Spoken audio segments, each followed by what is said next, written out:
Hello everyone, আসসালামু আলাইকুম। আজকে আমি আপনাদেরকে চিংড়ির বালাচাও রেসিপি শেয়ার করব। প্রথমে পেঁয়াজ কুচি ভেজে নেব, আর পেঁয়াজ কুচিগুলো বেরেস্তা কালার করে ভেজে নিতে হবে। তো যতক্ষণ না বেরেস্তা কালার আসবে ততক্ষণ এভাবে নেড়েচেড়ে ভেজেই যাব।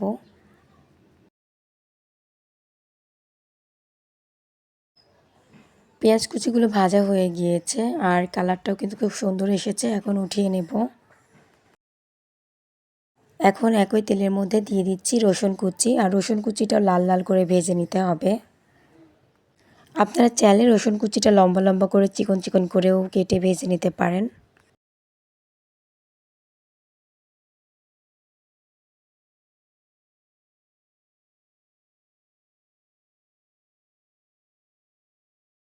রসুন কুচিও ভেজে নিয়েছি, এখন তেল ঝরিয়ে উঠিয়ে নেব।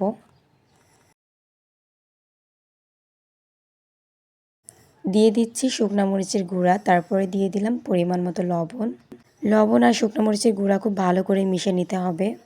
আর এখানে কিন্তু আমি সরিষা তেল ব্যবহার করেছি, আপনারা চাইলে সয়াবিন তেলও ব্যবহার করতে পারেন। তবে সরিষা তেল দিয়ে ভাজলে বালাচাওটা খেতে টেস্ট হবে।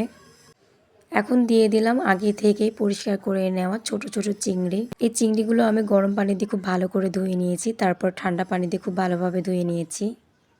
এখন কিছুক্ষণ ধরে এভাবে নেড়ে চেড়ে ভেজে নেব। দিয়ে দিলাম সামান্য একটু হলুদ গুঁড়া। আবারও খুব নেড়ে চেড়ে ভালো করে মিশিয়ে নিতে হবে।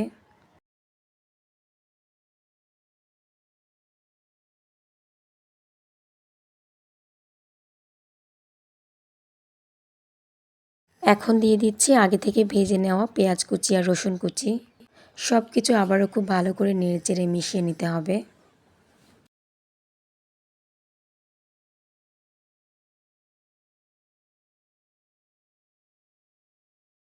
ঝালটা আরেকটু বাড়ানোর জন্য এখানে আমি চিলি ফ্লেক্স অ্যাড করলাম। ঝালের পরিমাণটা আপনারা কমিয়ে বাড়িয়ে নিতে পারেন। তো সব কিছু আবারও খুব ভালো করে মিশিয়ে নিচ্ছি। চিংড়িগুলো কিন্তু খুব মুচমুচে করে ভেজে নিয়েছি, এখন নামিয়ে নেব। তো হয়ে গেল চিংড়ির বালাচাও রেসিপি, আর এইটা খেতে কিন্তু ভীষণ টেস্ট হয়েছে। চাইলে আপনারাও এই রেসিপিটা ট্রাই করতে পারেন, আশা করি অনেক ভালো লাগবে খেতে।